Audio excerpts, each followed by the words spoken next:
So for people who have yet to really explore playing over the neck, I think there's some basic exercises that that I can teach you. This one comes from a song that I wrote called Bone Chaos in the Castle, but I'm only going to do the left hand, and I'm going to do it sort of at speed but slowly, because it occurred to me there's a lot of very subtle things that make up a solo acoustic guitar song, or any song really, that can be missed if you're just casually listening to the song, especially if there's other instrumentation going on. So when I play this song, the full pattern looks like this. Let me go over the tuning. Really, if we're just going to focus on the bottom three notes, don't worry about the rest of the tuning. We're going to just tune ourselves to C, A, and C. So C, A, and C. So the A is going to be a full sixth above the C. So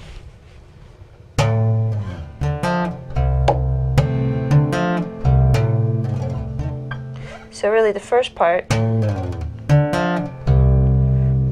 of the difficulty of this is sort of doing these hammer-ons and then also being able to pull your finger off. Do that kind of action on the E string. So we've got, and the slide down is also, it's not, I don't always put it in, but it does kind of create this just a little bit more magic. And then there's that little hit in the middle. So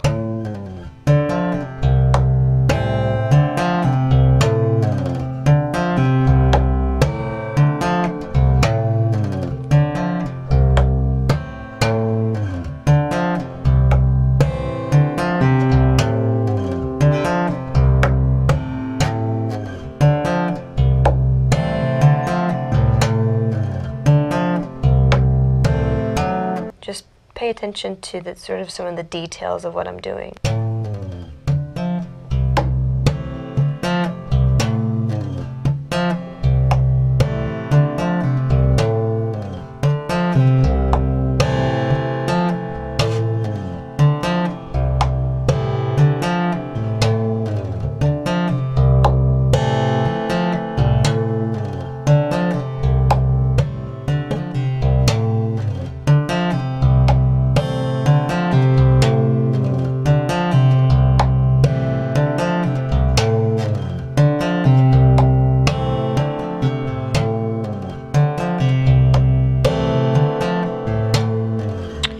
You might notice there's a little bit of variation between each time I do something. Like I might really pull off on the third string, or the fourth string I should say.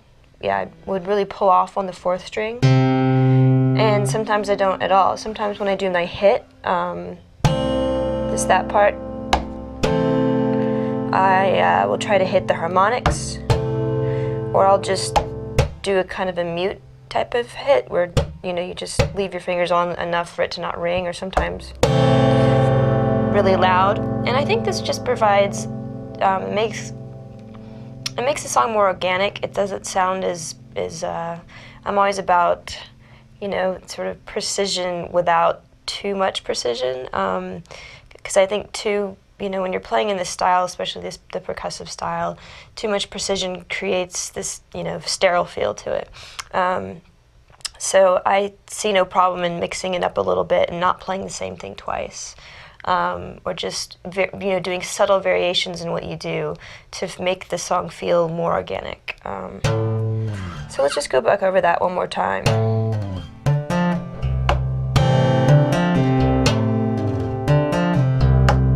One cool thing about this pull-off slap is it's almost, the pull-off almost creates the momentum for your hand to go right over here.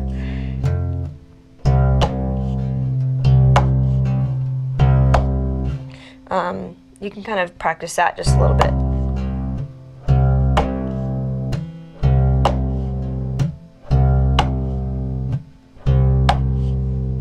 And So if you were fretting the note and then you had to get off, it's almost essential that you pull off anyway. It would be really difficult to just be on a note. So the pull off really helps you just sort of pull your hand in the direction of where you want to go for the slap.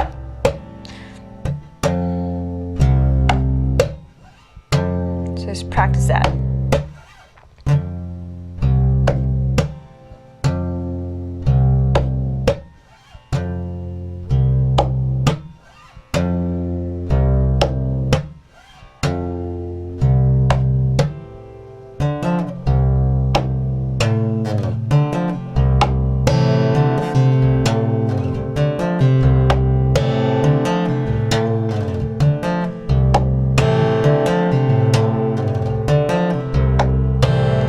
It definitely takes a lot of getting used to sort of to playing with your hand over the neck and fretting things pretty accurately with a lot of strength and enough strength to hear them. And when I say fretting, I really mean hammering on, because that's pretty much all you do.